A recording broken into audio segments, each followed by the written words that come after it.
What's up, guys? I'm BTC. Hanzo is getting a rework, and he is getting a crazy buff to his overall damage output. So today we're going to look at the maximum damage that Hanzo can do.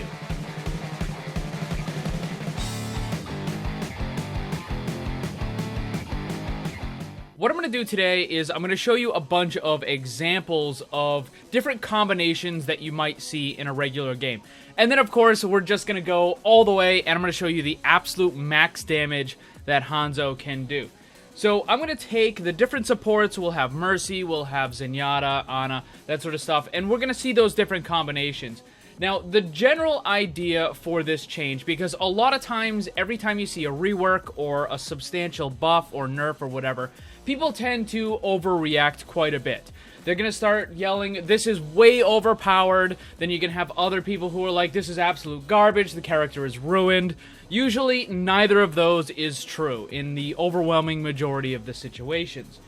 For this Hanzo rework, what happens is, essentially, the good Hanzos are going to get better, and the bad Hanzos are going to get worse. With the old scatter arrow, it was basically a one-hit, all or nothing, and you did either a tremendous amount of damage or basically nothing. With the new storm arrow, it relies a lot more on the player's skill. So if you happen to miss with one of your arrows, well, you still have 5 more, and you can still continue to do a tremendous amount of damage. And again, that's where all of that accuracy comes into play. If you're able to land those consecutive hits, then you're going to see an overall damage increase, and if you're consistently missing, well, then you're going to see the damage decrease. First, we're going to look at Mercy damage amping the Hanzo versus a shield. And you'll notice he takes out about 40% of the shield by himself within the matter of a second or two. That is just crazy powerful at destroying those shields, where normally Hanzo used to be really weak at it. Now I'm going to use Roadhog. First one is going to be body shots. The second one is going to be head criticals.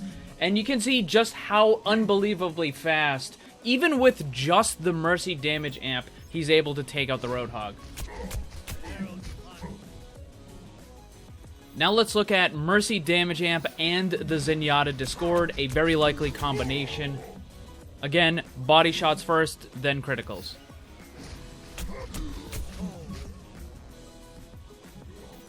Now we're going to look at Nano Boost. With the new Storm Arrow ability, this actually does make Hanzo a viable target for the Nano Boost.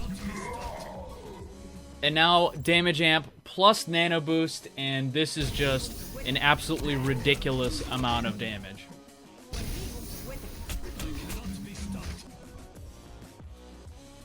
For this last one, I cranked up Roadhog's health, but everything else is the same. We've got the Discord, the Nano, the damage amp, and the Bongo from Orisa. Unlikely situation, but this is the maximum damage he can do. Cease your resistance.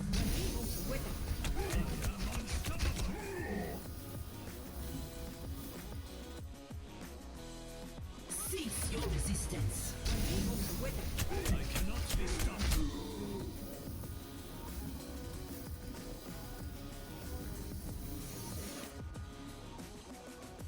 That's a bit of a silly situation, unlikely to happen, but realistically, it's much more likely that you're going to have a Mercy damage amping him. And even in this situation, the Storm Arrows are incredibly dangerous, as Hanzo can very easily one-shot anyone with 200 health or less, as long as it's a critical. So, using this damage amp, Hanzo does the Storm Arrows, and then if that player has good accuracy, boom, you can knock out 4 or 5 players on the enemy team just like that. Now, I know some of you guys were looking at that and thinking, man, this is crazy strong, this is way overpowered, but I don't think that's the case. He's definitely very strong. Quite possibly, he is the best mid to long range DPS in the game with these changes. But remember, it requires accuracy in order to do this. So maybe the very high-end players are going to be able to push this character to those sorts of limits. But your average Hanzo player is not going to have good enough accuracy in order to make those crazy team-wiping plays that I just showed you. So what do you guys think about all the Hanzo changes? Let me know down below. Thanks for watching. Make sure to check out my Discord server. Follow me on Twitch and Twitter. The links for that stuff are down below. And remember, always blame the controller, because it's never your fault. Also, special thanks to all my Patreon supporters for helping to make this all possible. If you'd like to see what kind of cool rewards you can get for supporting the channel, check the links on screen and down below.